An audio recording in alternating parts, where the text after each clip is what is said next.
Bonjour à tous, bienvenue sur la chaîne de Passion Make-up. Donc je reviens pour vous faire encore une nouvelle vidéo, donc toujours dans la même série de vidéos sur les mascaras.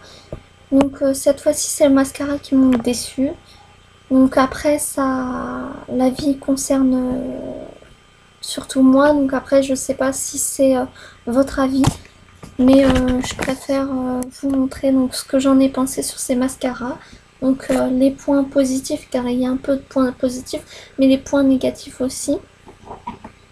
Donc le premier qui m'a déçu un peu, c'est le Wonderful de chez Rimmel à l'huile d'argan.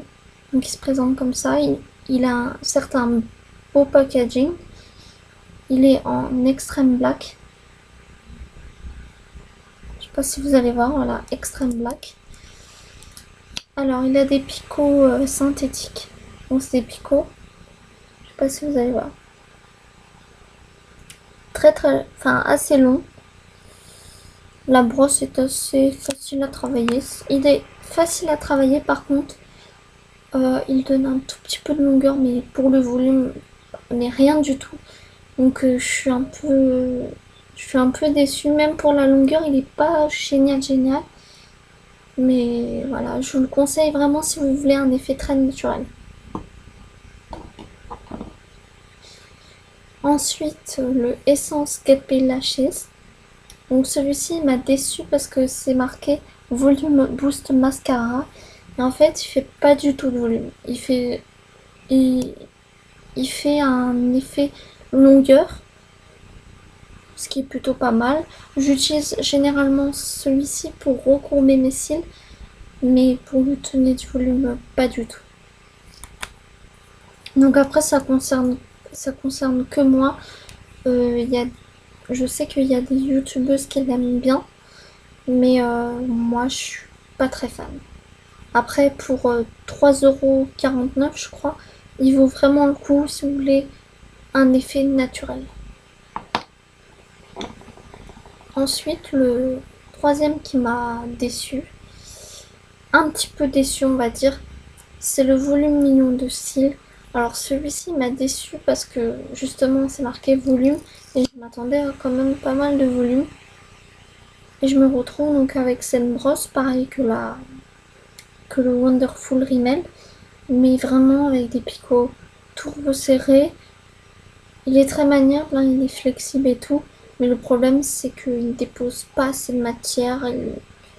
Il fait de la longueur, mais il fait pas de volume, donc moi ce qui m'intéresse, c'est le volume et la longueur, donc je suis un peu déçue. Alors celui-ci c'est un flop total, le prochain que je vais vous présenter c'est un flop total, ne l'achetez pas surtout.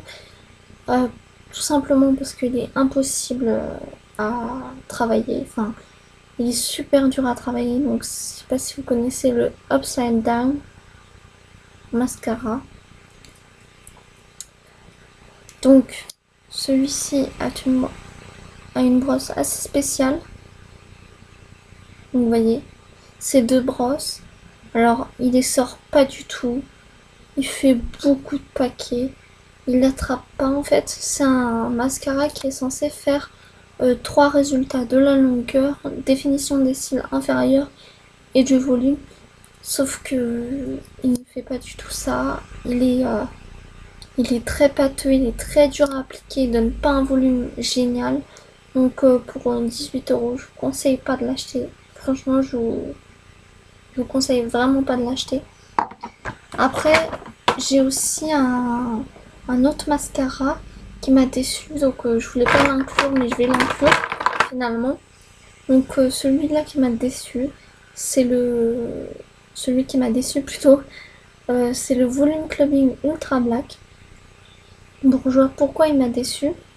Donc tout d'abord, il a une brosse comme ceci, donc assez spéciale.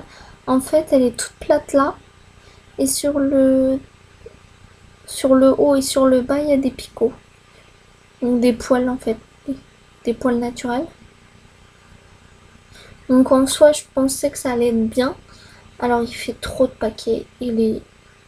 La broche, j'ai l'impression qu'elle ne sort rien. Puis en plus, il sèche énormément vite. Pourtant, je suis pas là à faire ça. J'en prends bien soin et je trouve qu'il dure il dure pas beaucoup, hein. Il m'a duré 2-3 semaines, donc pour un mascara je trouve que c'est pas terrible. Et je crois qu'il doit coûter aux alentours de peut-être 11-12 euros, je ne sais pas, ça dépend où vous l'achetez pareil. En grande surface, en tout cas, je l'ai retrouvé aux alentours de 12 euros. Donc voilà les filles, donc ce n'est que mon avis. Donc je suis là pour vous montrer mon avis, ce que j'en ai pensé, les points positifs, les points négatifs. Car malgré qu'ils ont des points négatifs, ils ont aussi des points positifs. Donc ça dépend ce que vous recherchez, du volume, de la longueur. Enfin franchement il faut tester un bon nombre de mascaras pour avoir mon avis. Donc moi c'est beaucoup de mascaras donc, que j'utilise quotidiennement. Donc c'est pour ça que je viens vous dire mon avis. Donc voilà les filles, bisous.